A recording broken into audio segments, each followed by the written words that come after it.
Greetings, ladies and gents, and welcome to this narration of the web series 3 Fleets, taken from Reddit with the author's approval. If you're new to the series, there is a playlist listed in the description down below. And as always, I hope that you enjoy. Chapter 12. Welcome to Jericho. His head throbbed and his tongue tasted like metal. He could feel his pulse in his skull. Inhaling caused fresh blossom of hot, angry pain in his left side. One of his legs, he couldn't tell which, had a dull ache like a steady hum of an old furnace. Rex tried opening his eyes, so very slowly. The other eye was much less cooperative. He let his head loll lazily to the side and then the other. Through the hazy vision, Rex saw that he was in a small room with a window high on the wall and a singular door directly across from him. He chanced a deep breath to steel himself for what was to come. Rex shifted his weight and threw one leg over the other, attempting to force himself out of the cot upon which he lay. The sudden change in position was too much for him, and a strangled cry escaped from between his clenched teeth. There were too many new hot spots of pain for him to localize them. All he could tell was that his life was pain now. He heard movement outside the door and the clicking of the mechanism. He glanced around for anything that would serve as a makeshift weapon, but the room was bare. Even had he been able to move, he was left with no weapons beyond his own fists. The door opened, and he saw a figure outlined in the light from beyond the door. "Ah, damn it, you're up," the figure in the doorway said. Rex stared at him and then felt the consciousness slipping away. When next he woke, Rex found his left leg shackled to the bed frame. His wounds looked and felt dressed. "Still with us?" the voice called from above his head. He could just barely crane his neck around to see part of a man standing there. He heard scribbling on a paper, and then the man stepped into view. "You were pretty close to not coming back there for a while," the man said. "I'm Doc McCulloch, for those that just call me Doc around here."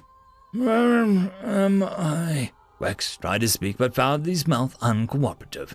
"You're on a colony called Jericho. It's a world founded by humans." Rex lifted a hand and gently pointed to himself. "Human. I sort of figured, at least close enough for government work. What happened? Molly kicked the shite out of you for shooting her husband George. If the marshal hadn't heard her working you over, she would have killed you. Though you may wish that you would, you don't have much in the way of analgesics around here. Malt brews up a pretty good batch of rotgut, but liquor is the last thing you need right now." "No." Rex felt as if he should drag out every word so Doc could understand him around the dead bulk of his tongue. "No? Well, now's the rest and heal.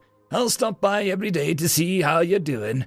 I paid the Borshier's boy to sit and keep an eye on you. He'll come and get me if you take a turn." Rex rested and healed as the Doc ordered.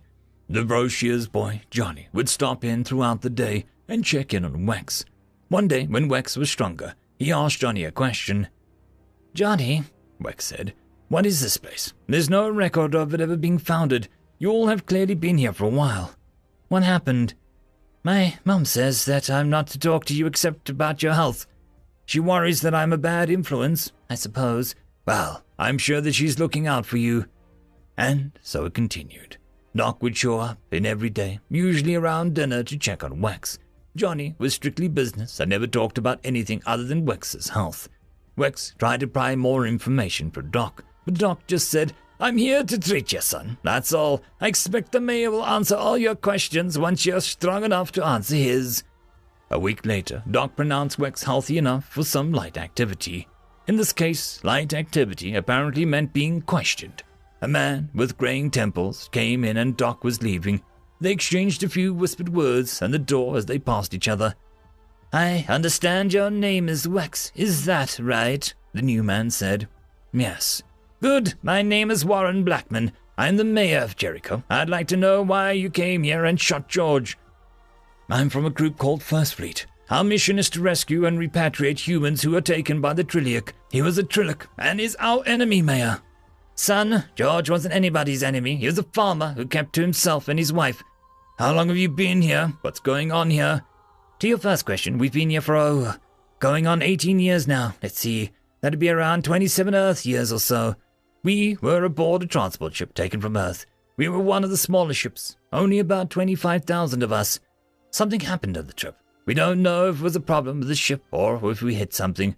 Either way, the ship was badly damaged and we crashed here. Killed about a third of everyone aboard. That's the giant scar I saw coming in. Most likely, yes. Well, humans outnumbered the Trillic, and about 10 to 1 back then. We got lucky, and not all the Trillic were big supporters of the slave trade they had going. There was a dust-up where the abolitionists fought with the slavers. Old George, who you put a hole through, was one of the abolitionists. He put down a fair number of slavers, taught us how to use some of the Trillic weapons too. Sorry, Rex said. Anyway, the mayor continued, by the time it was all said and done, we had under 1,000 Trillic left and a shade under 12,000 humans. We banded together to survive on this planet. Not all the Trillic agreed, mind you. A few of the odd slavers walked off up to the hills. From what I understand, they still have a town up there. We catch one coming in to raid our stores every now and then. We spank them and send them back home. None of us really have a taste for killing anymore. Sounds like you've had a rough time. Oh, we've had a few bumps along the way, but most of that is in the past now.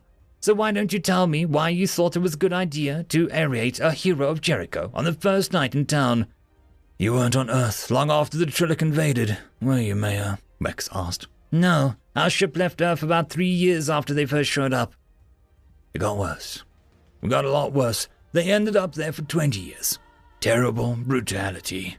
We lost 2 billion in the first year after the invasion to the war. Starvation, disease. Over the next 18 years, we lost another 4 to 6 billion to the slave trade alone. Earth's population is now back to 20th century levels.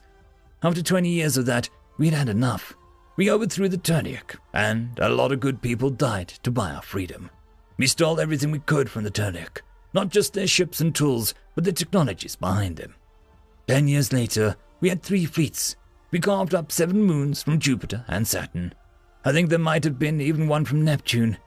The fleets were named Task Force Fidelity, Task Force Defiance, and Task Force Vengeance. I'm from the first one, Fidelity. Our mission is to bring our people home. Defiance's mission is to free the other races the Trillic had enslaved, and Vengeance was to go after the Trillic homeworlds and colonies. You all have been busy. Yeah. So when I saw a Trillic walk out towards us on an unknown human colony, well, I just assumed that we were being held prisoner, that this was some slave outpost. Yeah, Rex said. You always act quick on the draw, shoot first and ask questions later. Not always, but often. It saved me more than a few times. And what is it exactly that you do for the First Fleet? I'm a scout mostly, a spy when needed, a investigator at times. That's what brought me here. We heard a rumor of a human settlement called Jericho in this sector. The mayor stared at him for a moment. What kind of rumor? I'm not at liberty to discuss the details. I've investigated several likely planets and found a box of goods that could have only come from Earth. Like what? A Disney t-shirt and a pair of Nikes that were the most obvious things. I convinced the shopkeeper to tell me what he knew. How the hell did you guys even make it off this planet? After the crash, after the troubles, we started salvaging what we could from the wreckage. We cobbled together a few different parts and managed to get a short-range shuttle mostly operational. We send out a team with trade items every now and then. Crops, mostly. We do a brisk business in the local version of potatoes. But the trade group isn't supposed to take anything that can be tracked back to us. Somebody broke your rules, Mayor. Speaking of which, you put us in quite a predicament, Wex. We haven't had an honest-to-godness murder in here since we settled. Most folks keep to themselves. We get a couple drunks fighting every now and again. The occasional theft, but remarkably little crime. What crimes we do get, we take care of quickly. We don't have the resources to keep people locked up and not contributing. Then you show up and kill a member of our community. Look, I'm sorry about that, but you got to see it from my side. I understand why you did it, but that doesn't change the fact that George is still dead. Not to mention Molly would like to finish the job that she started on you. If you let me go, I can get back to the fleet, and we can get you off this rock and back home. Mister, I am home. The only home I've known for my entire adult life. Earth. That's just a memory. A place I used to know. We've got our blood, sweat, and tears mixed in with the dirt in these fields, and the boards in these buildings. I've got 2 children buried up on Golgotha Hill. I'm not leaving them. You bringing this fleet of yours back here is the last thing I want. You can't be serious. Serious as a heart attack, the mayor said. You're barely living here. Surviving is more like it. What about medicine? If someone gets sick here, it's a death sentence. Come back to Earth and they can get treated. Not to mention that we could just use intel on the Turdic. They're my neighbors, mister. I don't plan to turn traitor on some of the very people that elected me into this position. If your attitude is anything to go by, they're safer here than anywhere near Earth or one of your fleets. Maybe we can get a pardon for them. Or maybe they stay right here, free and accepted in this community. You said that you were still having trouble with those slaver Turdic in the hills, right? The fleet could clear them out for you. Oh, I'm sure they would. Probably make quick work of it too. But if the price for that is the peace of our community, we'd rather live with a few raids now and then. Hell, I bet there'd be people falling over themselves to help us get back to Earth regardless if we wanted it or not. Whole damn town might get snatched up. I'm sure they'd listen to... Yeah, that's what I thought. You can't even tell me that they'd let us alone. You know they'd tear us town apart. You sure you speak for the whole town? They elected me as mayor, so yes, I speak for the whole town. What if some wanted to go back to Earth? Some of the older ones who wanted to go back to their families, or the younger ones who wanted to leave this backwater world. The older ones have families right here, and the young ones always want to run off somewhere else. That's just as true on Earth as it is in Jericho, the mayor said. Then give them a choice. Don't just make it for them. No, giving them that choice means risking the freedom of everyone else in this town. They don't get to make that choice that hurts the rest of the community. The mayor stood up. Rex, we're going to have to keep you here, and that means I'm going to have to figure out what to do with you. We're not set up for a lifetime imprisonment, and we don't have the stomach for killing anymore. I've got a council meeting tomorrow evening, and we'll see what they think. The mayor walked out, leaving Rex alone with his thoughts. That night's sleep was one of the worst in Rex's life. He wasn't fully healed from the beating, and his leg was still shackled to the bed frame. Escaping was going to be a problem at best. No tools, no time, and injured trying to run. Sleep finally took him near dawn when his body could no longer fight it. End of chapter. This is a special thank you to the one, the only, the legendary Eric Hino, who has become the only Tier 6 patron. I just want to thank the T5 patrons and channel members. Bob the Dragon, Cam Maxwell, Casper Arnholtz, Estrella the Dreamer, Try Again 95, Fury Giol, Meridian 117, Alithia, Jordan Bucksball, Angry Marine, Albarden Gusta, and Barkey.